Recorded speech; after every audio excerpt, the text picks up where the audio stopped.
What's the next right thing to do? Sometimes it's not the easiest thing to do. Sometimes it's easy to skip past the right thing to do. Well, when you're operating a business, you want to take care of people who have disabilities or who aren't able to access your business, who aren't able to access your website and marketing. Well, shouldn't they be? And isn't the right thing to do to make it accessible for them too? Take the extra step. That's what this show's all about. Elizabeth Orley is my guest next on Purpose Under Pressure. Well, the heat is on. Let's get cooking. This is Purpose Under Pressure. It's a podcast about people, business folks, people trying to get things done on purpose. We wake up in the morning, we swing our feet out of bed, we put them on the floor and get going. And somewhere along the line, that wind comes up, the cold comes up, something happens to try to knock us off pace. And that's just what this show is all about. What are we going to do when the pressures try to knock us down? Can we stand? I hope so, and that's what this show is all about. So don't forget to like us if you're back. Give us a nod. Let other people know that this show is worth following or watching or even just checking out. There's 1,000,001 podcasts out there. Why should anyone listen to this one? Well, if you tell someone it's good, maybe we'll get a shot. We're trying to change the world. That's how it's going to happen. So thank you very much for your support. Purpose Under Pressure is brought to you and has been brought to you almost, I think like 97% of these episodes by Sandler, by the Ruby Group, serving sales professionals nationwide from their Akron, Columbus, Ohio locations. They're also in Jacksonville, Florida. Did you know they're in Capital Region, upstate New York? They are all along the coast, and I think up and down the country. They're making sellers better. They're making companies better. They're generating more revenue on purpose the right way. It's sales training. It's business growth. If you've got people that are out there representing you and they're trying to generate revenue and make business work for them and make business work for you, and it's got to be done right. It can't be done with tricks. It can't be done with triggers. It can't be done with gimmicks. It's got to be done on purpose, the way you started your business, right? And if that's the way you're trying to do it, then I suggest you reach out to Mike and Ken and Jordan and Jason and everybody at Ruby Group and see if they can help you out. Check them out online at therubygroup.sandler.com. I'm excited to introduce to you today Elizabeth Orley. She's the founder of Elizabeth Inc. LLC. It's a consulting firm dedicated to making the digital world accessible for everyone. And I will start off by saying, I'm not sure that's possible because it's barely accessible to me. And I think a lot of business owners feel sometimes the same way. It's just moving so fast and hard to keep on track. And so that adds a lot of pressure when a business owner is trying to get things done. So let's talk about it. Elizabeth Orley, welcome to Purpose Under Pressure. Hey, Brian, thank you for having me. And shout out to the Ruby Group because honestly, they are fundamental for why my business has been successful for the last 15 years. So wholeheartedly support Mike and Ken and Jordan and the entire crew at the Ruby Group. So that's a great organization. If you're a business owner, yeah, they're phenomenal. So if I put you on the spot, since I didn't know that about you, if you had one thing to tell somebody that Sandler by the Ruby Group helped you with very quickly, I don't want to take your time, but what would that be? connecting with people in a genuine way. Bingo. And understanding what their problems are. Helping people understand their own issues so that you can actually help them, which is what we're all trying to do in the Correct. first place. Tremendous. Thank you very much for that little extra plug. Checks in the mail, Elizabeth. I appreciate that. I'll call Mike after the show. There you go. Let Mike know. Tell him Brian said hello. Hey, let's talk about this digital accessibility because it's hard enough as it is. It's hard enough to keep your website up to date. It's hard to keep social media. AI is driving everybody either crazy or making them think they've got it all figured out. I think either of those is opposite of the truth. Let's talk a little bit about what's going on. First, Elizabeth, tell me about you. Tell me about your company. What drives you? What gets you up in the morning? And why are you walking this planet? I'm walking this planet because I want to make it better for other people. And digital accessibility really walks that line for me. Not only do I have a mom that has problems, she has macular degeneration and Alzheimer's. So between those two things, the outside world, including the digital world, is getting a lot smaller for her. And I'm realizing just how much of our digital world is not accessible to older adults or those with disabilities. So Brian, for me, I'm on a mission to make every small business accept that they need to have accessibility as part of their digital strategy and help them achieve that on a multitude of levels, regardless of what tools that they're using. So, And you talked a little bit at the very beginning about helping business owners understand their issue, like in a genuine way. And is that one of the biggest problems you have as a business owner? Because I would think, as in my own business, I just sent out the invoices today, and I've got to do the paperwork and pay the taxes and see the clients and do the work. The last thing I want to worry about is accessibility. It feels like that's on fourth base. I'm not quite there yet. So, is that a struggle for you to get business owners to really even understand that this thing is out there? yes, digital accessibility is very hard to explain to people that don't understand it. So, one of the biggest challenges that people have is they have a website and they have somebody doing social media, and all of those things are in your digital brand and in your digital space. So, what ends up happening is you build a website and you forget about it and you think that you're done. But let's say that you built that website and it's not even getting found by Google. This is how I got into accessibility in the first place. I had this aha moment about 5 years ago, Brian, where I realized the very same tools that are looking at your website for SEO are also using the very same measurements for accessibility, right? Mhm. So, if your website is not designed to be accessible, you are missing out on organic search traffic. And that is true for the AI too. You know how you have the AI overviews for things? If your website's not accessible, you're missing those opportunities. So, not only is it important for those with disabilities, but it's important to be found by the search engines. And we all know as business owners today, just having the search engines find you is a challenge enough.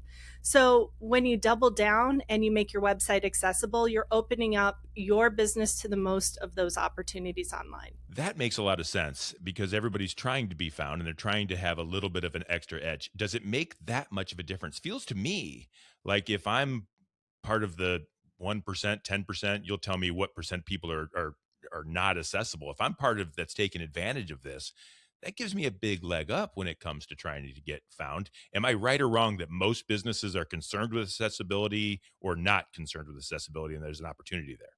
They have no idea, They have Brian. no idea. So if you're just doing it, you're killing it. Do you remember when mobile websites were a thing and Google told everybody that they had to create mobile websites? I do. What was that called? Mobile Google Responsive.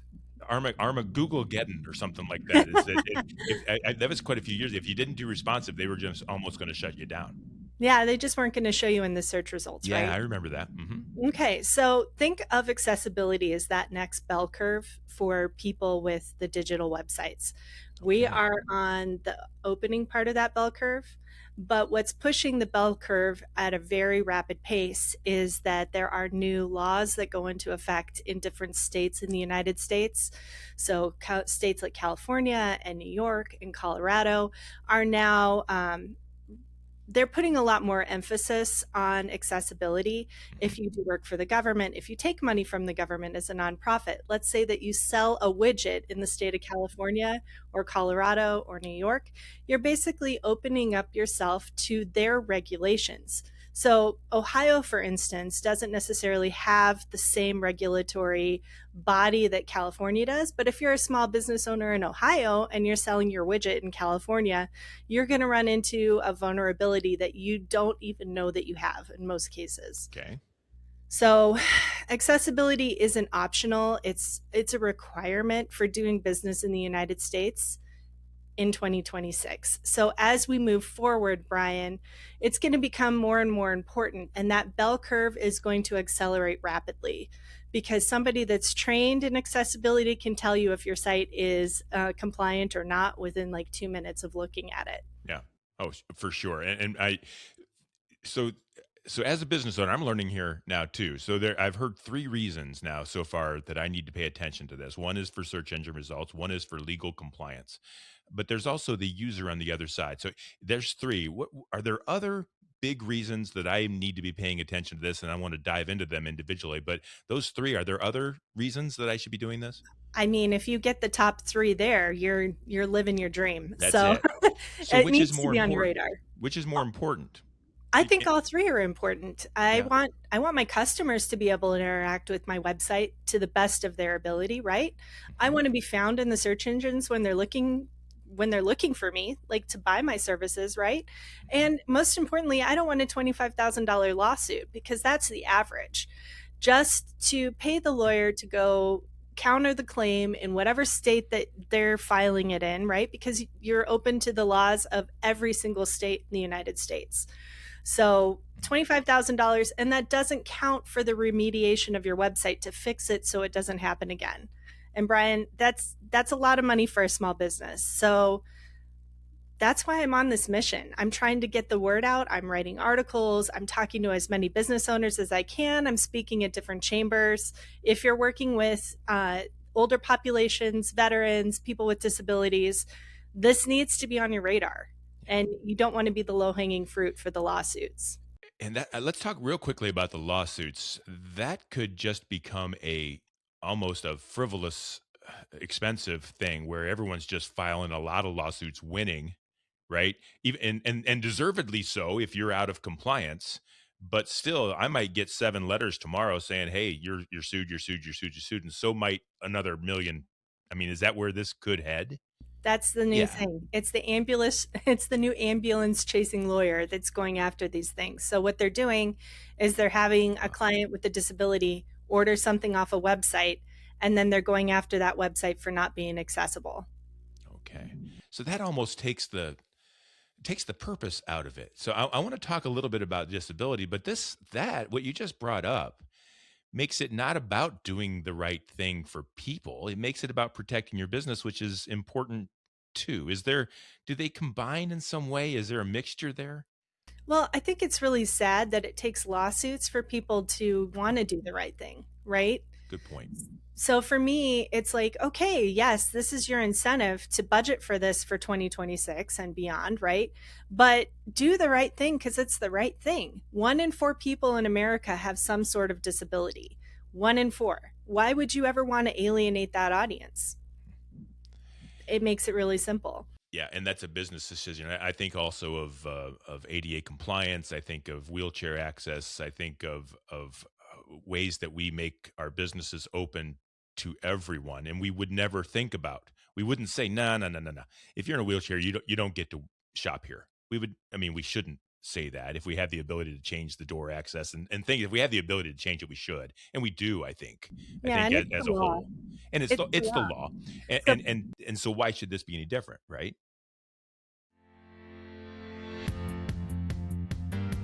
Looking at the typical salesperson, everything they do day in and day out, if we simplify all of that and really boil it down, they have 2 superpowers. First superpower that salespeople have is how they behave. Second superpower they have is what they say. As a seller, we only have 2 problems. We either said something or did something that we should not have said or done, or we didn't say something or do something that we should have said or done.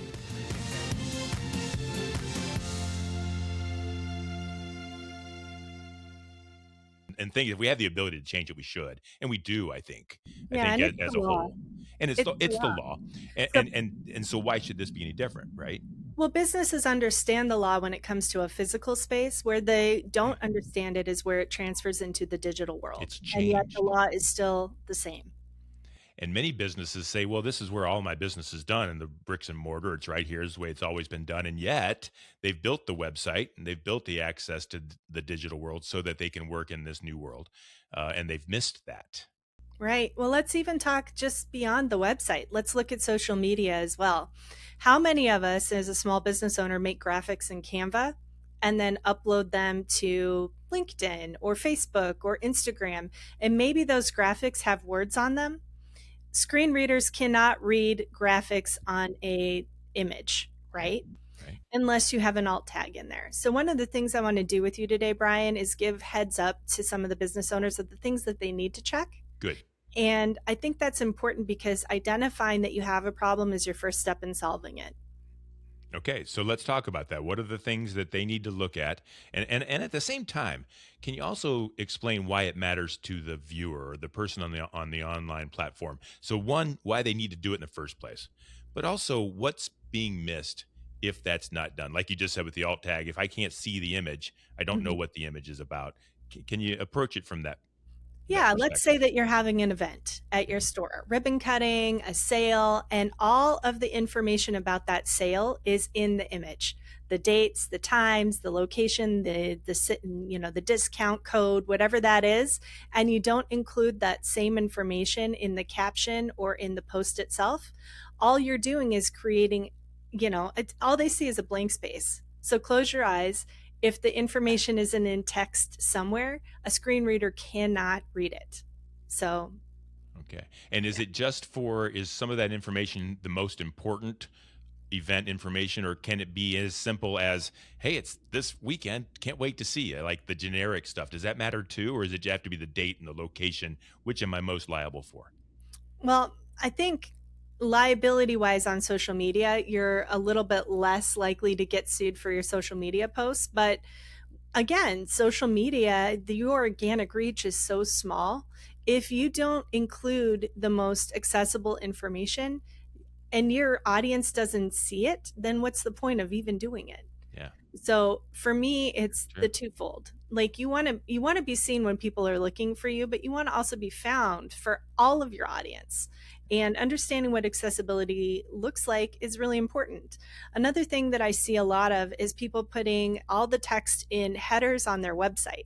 And instead of putting the text overlaying an image, they will put the text directly on the image, and then they have these rolling headers that have all this text in them, and people with the screen reader have no idea what's even on the website. Yeah. So um, let's transition from social media really quick in Canva, Mhm. because Canva is one of my like, come Yeah, on I bet. people, I I bet. want to help you, let me help you. I feel like Jerry Maguire, help me to help you, help Yeah, me to that's help right. you, right? That's right. But for me, Brian, the basics for website accessibility starts with your website. If you have proper header tags. So everybody in grade school learns to create bullet point outlines, right? You remember Mhm, doing that mhm. Sure, exercise, absolutely. right? Mhm. Think of your website as a bullet point outline. You can only have one title, and then all of the other headers in your website need to follow the hierarchy of headers. So an H2 is the subcategory, and then H3s and H4s are the indented items, right? So you can't skip header levels. You can't go from an H2 to an H4 on your website. It has to go H2, H3, H4, and then go back to H2, right? Okay. And a header tag, like their H1, is always the title. So you can only have one title per page. Now let's think about how a screen reader would look at that. Yes. So then they can now scan those headers and understand the most important points on your website. And guess what? That's the exact same thing that Google does to understand how to use your website in search. It scans those headers. And by putting them in the correct order, you're telling Google what's the most important thing on your website. So if you think about it logically, both things are incredibly important, making the site more accessible, but also searchable, right? It makes a lot of sense. So I'm sitting here thinking about it as I build websites or look at websites and try to figure things out. I want Google to find them. And Google is a bot that can't see. It's many times it's just scrolling through your site, picking up the text. It needs to be built so that Google can do a good job of learning the information. If I see my customer who has a disability with seeing, is it mostly visual? And I know we have audio as well, but if I build it for Google, it ought to be built well for that customer that can't see or can't use it right visually. That's the blocks that I'm putting in order, right? Yeah, so Okay. the headers are the first step of making your website accessible, and the second is the alt tags. So alternative text. Alternative text is what I was talking about with the Canva images and images on your website. You want to have descriptive text that talks about what is in the image. So if it has any words, if it has um, let's say there's a snowman and a dog is pulling off the arm of the snowman because it's a stick, right? You Mhm. want to explain that visual to users that are using a screen reader so that they understand why that image is on your website. It's also an opportunity to add the keywords that you need, but they have to not just be stuffed into your alt text. Yes. It has to be in context. but it's just more places that are showing Google what's important about your website. And what about audio? I brought up audio a little bit ago. Is that an issue as well? Absolutely. How does that So, get fixed? well, thankfully, tools like YouTube and Instagram allow you to have captions on all of your videos and stuff. The problem I'm finding is how many of those do you watch and stuff's spelled wrong and names are spelled wrong. And so Mhm. there's better ways to do that. You can create a script and edit all of the captions yourself to make sure that everything is correct. And most video software today allows you to do that. So my suggestion isn't to rely on the auto captions. You really want to make sure that they're accurate for all of your users. And the other thing that's important that people don't think about if you can't hear something is if there's a doorbell. You want the ding ding, like doorbell Hmm. rings, or a door slam, or the audibles that are not text, to give a fuller experience of your dialogue. Yeah. And that's just good marketing too. If that's just good branding, if nothing else. You don't want misspelled words or the subtitle saying something that it wasn't. And I also know that if I'm watching a social media video at my office, the sound is down. And Yeah. if the words are coming across, I have a much better chance of engaging with it. And so there's a lot of business friendly ways to do audio right as well. This all sounds really hard. So you're talking about alternate alt texts and headers and subtitles. As a business owner, I'm just trying to get my post up or a website up and move on to something else. Is this something I can take care of while I'm doing it? Is it something I need a professional for? How do I figure this out? Oh, Brian. Yeah. I want It's to the comment on million one dollar thing. question, right? Yeah, I want to comment on one thing that you said Yeah. that was really smart. You said, as a business owner, can I fix it while I'm doing it? Well, you have to know what you have to fix, right? Yeah. So if you don't know, then don't. Here's what people are doing, which I think is really interesting. There are tools that you can add to like a WordPress website or other web. Have you seen the little icon? It's that little guy on the screen in a circle. It's a little man that you can change like the font size or Sure. dark modes. Yeah. Those are called accessibility overlays. And the problem with those is, yes, you can change the font size and maybe the contrast that helps with some of accessibility issues, but it actually messes up screen readers. And it does not fix the things that we already talked about as far as creating proper alt tags and creating the correct hierarchy for the scanners. So those are actually probably hurting your website Hmm. rather than fixing the problem.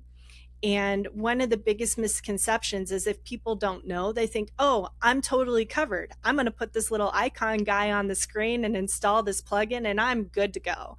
And that's really not the truth. So, website lawsuits are up 37% this year as of June 2025. So they're on pace to have up to 5,000 businesses being sued this year just for accessibility issues. Okay.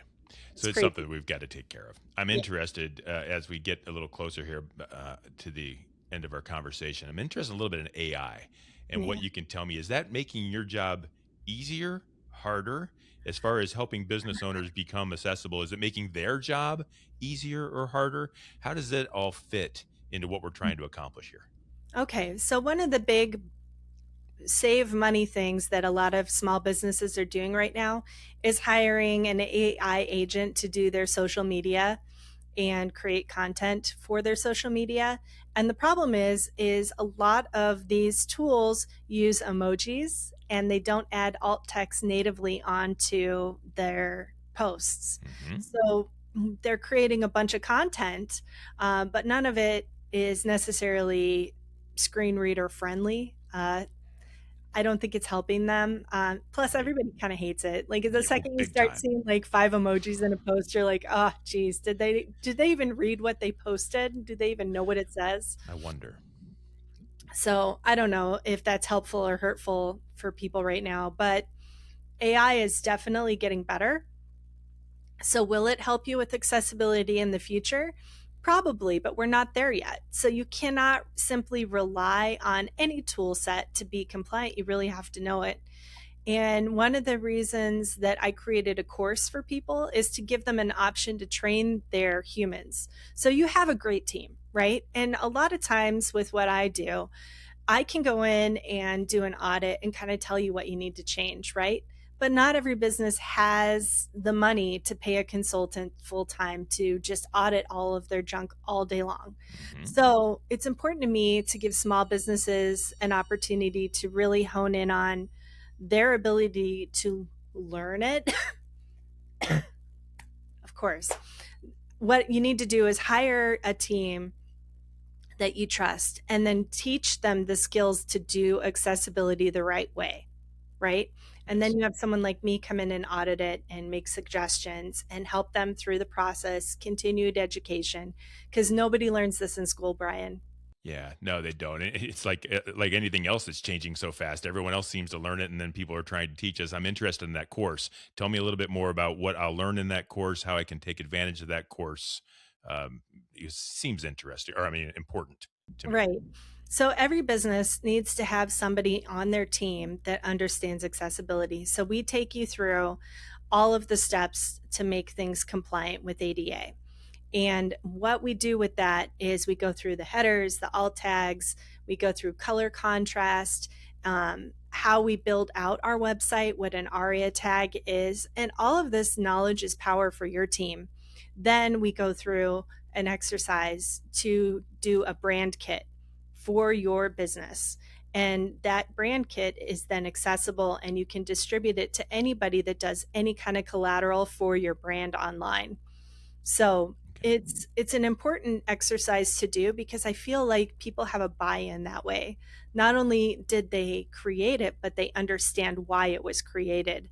And that is really, really an important part of business development for anybody that wants to be more accessible. So the course is vital, in Yeah. conjunction with what I do as a consultant to go in and help. And so, how do they get access to that course? And is it for all business sizes? Everything we've been talking about is not just for Fortune 500 that has a lot to lose, right? I mean, it's for anybody that's trying to do the right thing. You're going to get sued as a solopreneur the same way that you Same would amount. if you had a 500 person company. Mm, So I think every single human should take an accessibility course, whether it's mine or someone else's. The nice thing about working with someone like me is that I literally focus on small businesses, Brian, and I am so invested in helping people grow. So I think I don't think it's optional, but not everybody has the time, but they also don't have the money. So you've got to balance that as a business owner. What's the most important thing for you to sell? What you do best. And a yeah, lot of times it's not working on the marketing or the social media or the accessibility piece, which is vital today. right. And so, how do they find you if they want to access this course or learn more about what you do in your consultancy? Sure. My website is elizabethinc.net and ink with a K. So it's an anagram, elizabethinc.net. I like that. Just Yeah. takes a little bit of thought. You have to put that in your alt code though, so people can understand that in the other side. Oh, I know. every marketing person puts a lot of thought into everything nobody ever pays Nobody attention to, gets it right? on the other side. Unfortunately, that's too often the truth. I think the answer to this last question is going to be both. But I want you to dig a little deeper and see if there's something more that you can help us with because I'm interested. This is Purpose Under Pressure. Is internet and digital accessibility more on purpose for a business trying to do the right thing? Or is it under pressure, not just for their own business, but also a little bit on purpose to help that customer who's already out there with disabilities, who's already dealing with stuff the way it's not meant to be, the way the world's not built for them? Where's the purpose and where's the pressure, and how do they rank together? Brian, I like to default to thinking that humanity is still good I and love we that. always want to do the right thing, right? Yeah. So that is how I approach accessibility. I don't want to sit on the other side of, hey, I'm getting sued. How do we fix this? That is the worst case scenario for a phone call for me. I would rather have somebody come to me and say, you know what? I heard the podcast. I know I'm probably not accessible. What do I do next? And we work through it together. And everybody's different. That's Elizabeth Orley. She's the founder of Elizabeth Inc. LLC. Elizabeth Think. Love that. Consulting firm dedicated to making the digital world accessible for everyone. And I hope you found some good information out there so that you can operate your business on purpose under this pressure. This is all brought to you by Sandler, by the Ruby Group. Sellers are under pressure to perform. Sandler helps you to succeed on purpose, and I hope that you'll reach out to them as well. And as Elizabeth said at the beginning of this show, it'll be worth your while, and you'll be doing things on purpose as well that way. You'll also find all of these episodes. Purpose Under Pressure has been on the air now for 9 seasons. That's over 100 episodes, and you'll find them at brianmediastrategies.com/podcast, wherever else you stream your favorite shows. We do this every week, and we will see you next time on Purpose.